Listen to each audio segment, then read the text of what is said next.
Oke,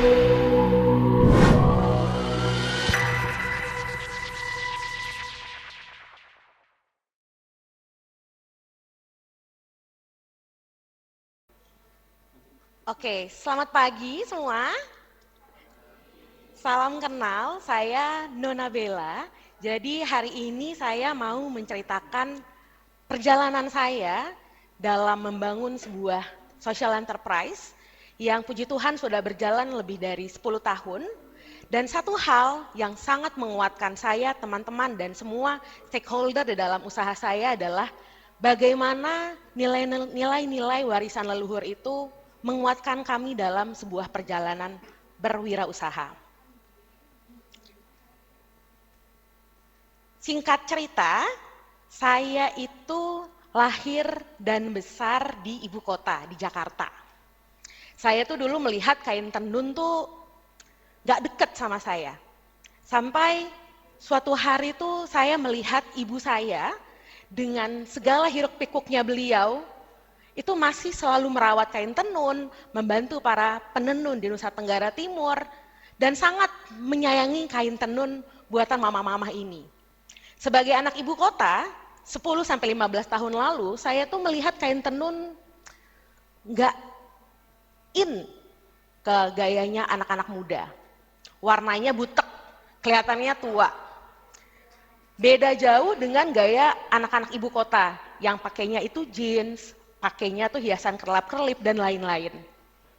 Sampai suatu hari, ibu saya memberikan nasihat kepada saya. Nak, percayalah bahwa ada dua benda yang akan selalu menemani setiap langkah kamu ke depannya. Yang pertama adalah buku, dan yang kedua itu kain tenun.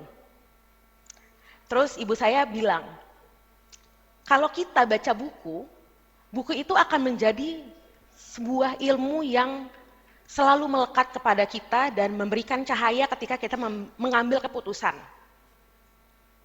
Beda dengan barang gadget, beda dengan perhiasan, beda dengan uang yang bisa dicolong orang ketika ditaruh di kantong, atau kita lupa taruh di mana, tapi ketika ilmu yang kita serap dari bahan bacaan kita itu melekat ke diri kita, itu tidak bisa akan dicuri orang. Beda halnya dengan kain tenun. Mungkin karena ibu saya itu lahir dan besar di Flores, di Nusa Tenggara Timur, jadi beliau tuh selalu dekat dengan berbagai hal yang kaitannya dengan menenun. Nenek saya menenun, ibu saya juga, dan semua keluarga kami yang perempuan itu pasti menenun. Ada ritual-ritual tertentu yang membawa kain tenun itu sebagai sebuah medium yang fundamental. Contohnya, kalau kita sebagai anak perempuan di Nusa Tenggara Timur, lalu kita mau menikah, udah ketemu nih jodohnya siapa? Satu bahan fundamental yang perlu disiapkan oleh keluarga mempelai perempuan itu adalah kain tenun. Jadi kalau udah ketemu sama jodohnya, udah proses lamar, kita bawa keluarga perempuan itu wajib untuk memberikan kain tenun sebagai sebuah simbol akan sebuah kasih yang tetap masih ada. Walaupun anak perempuannya itu nggak tinggal di rumah, tidak bersama kedua orang tuanya lagi, tapi karena tenun itu ada bersama anak perempuannya, maka ia akan selalu dikasihi dan dilindungi dan diterima di rumahnya juga.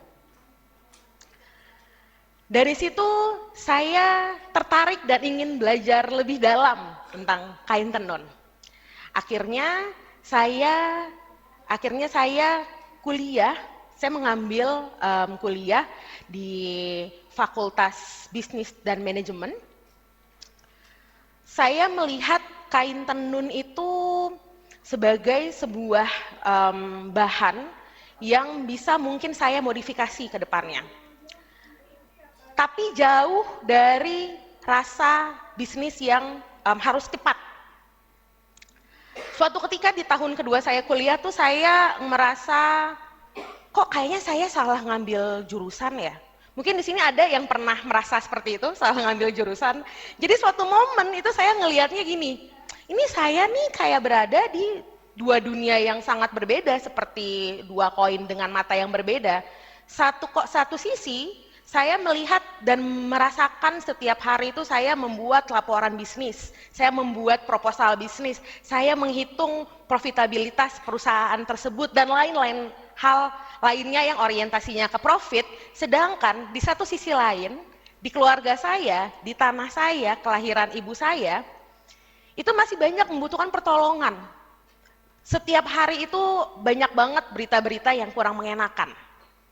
Dari mulai angka human trafficking yang terus meningkat, kasus ODGJ yang sudah ada di mana-mana orang-orangnya dan tidak dilindungi, sampai akhir-akhir ini mungkin teman-teman juga pernah melihat kasus seorang anak bunuh diri karena kemiskinan ekstrim, tidak bisa membeli buku dan alat tulis. Kisah yang sekarang ada dan kita lihat di media sosial atau di media lainnya itu nyata.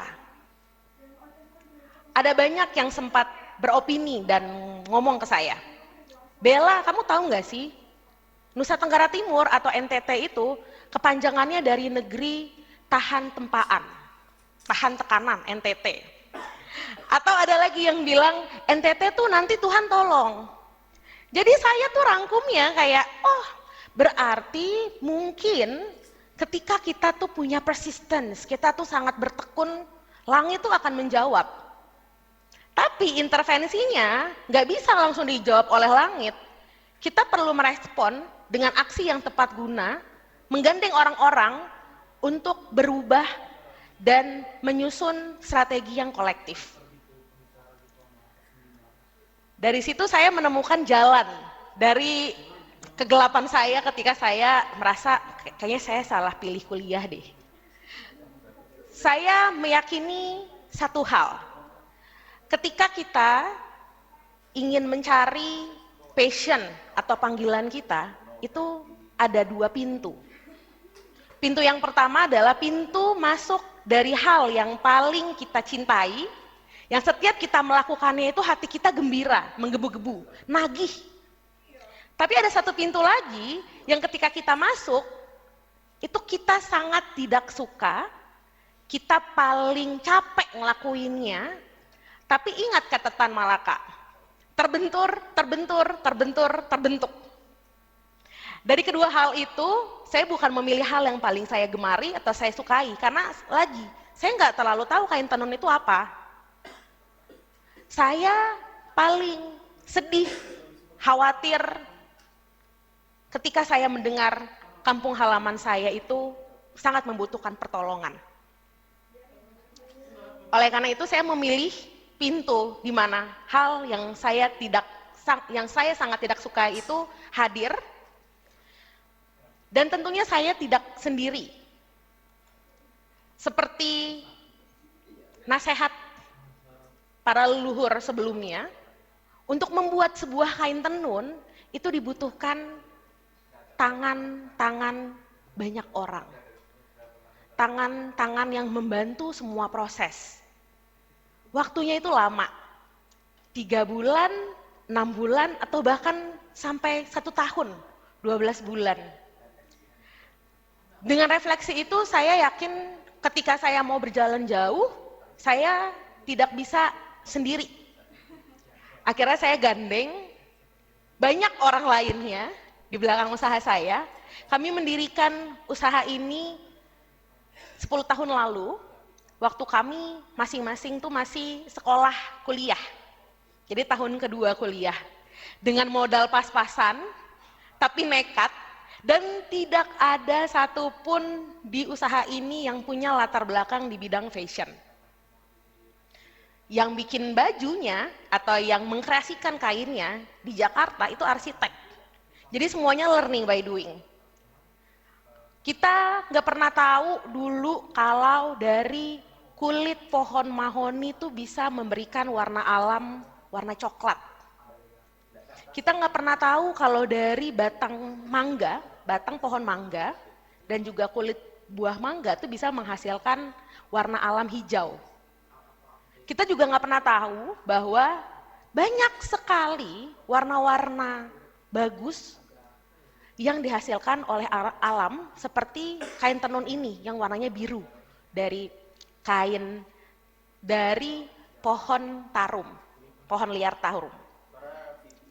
Dari situ kami belajar 10 tahun dan ada momen-momen yang membuat kami itu risau, terutama ketika pandemi. Jadi ketika pandemi, akhirnya kami memutuskan untuk memberhentikan sementara usaha Copa de Flores. Mungkin keputusan yang radikal ya, karena di satu sisi itu karena saya memiliki latar belakang bisnis dan ekonomi, saya rasa wah ini kayaknya udah nggak bisa jalan, stop. Tapi ada momen-momen tertentu yang saya teringat lagi bahwa mungkin saat itu dunia memang sedang membutuhkan jeda untuk pulih. Dan selama nyala dari niatan kami di awal itu tidak mati, kita bisa kok tetap berjalan dengan cara yang lain. Jadi selama kita berhenti sekitar 2-3 tahun ketika pandemi, itu kita lebih belajar. Kita mengamati prosesnya, kita cerita-cerita dengan mama-mama penenun, dan lain sebagainya. Dan ada satu hal yang saya refleksikan adalah untuk membuat kain tenun, selain gotong royong dari satu dan banyaknya orang, kita juga membutuhkan ketekunan dan juga kesabaran.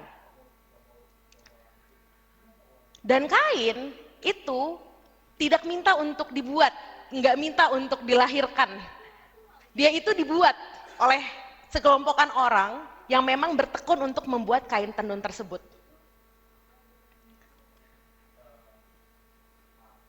Ada satu nasihat dari Mama Aleta yang berasal dari Molo, Nusa Tenggara Timur.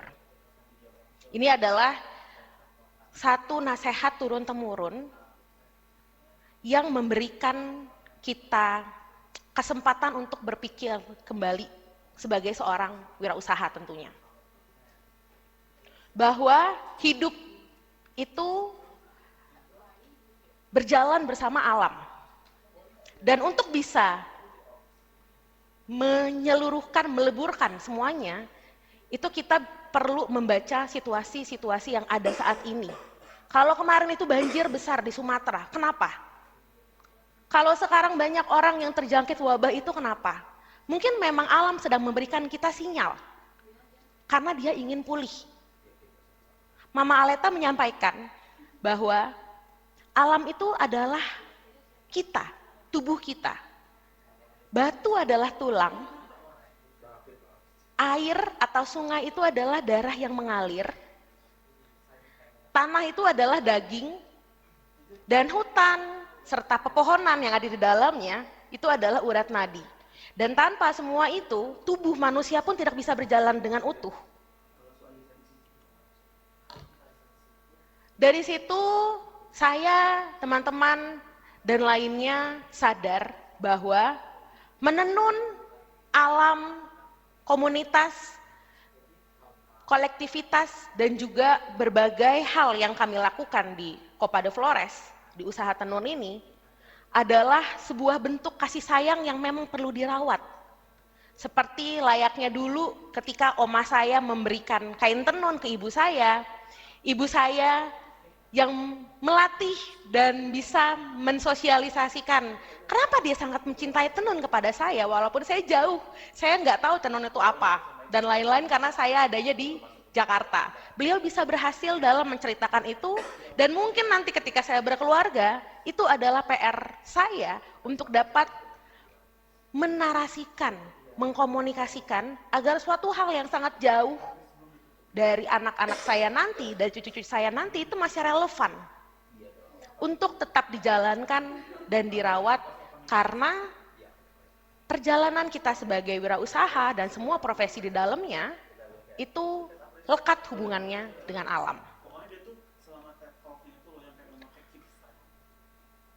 Saya dan teman-teman saya selama 10 tahun ini betul-betul belajar bahwa tenun itu sebagai teman seperjalanan kami yang setara.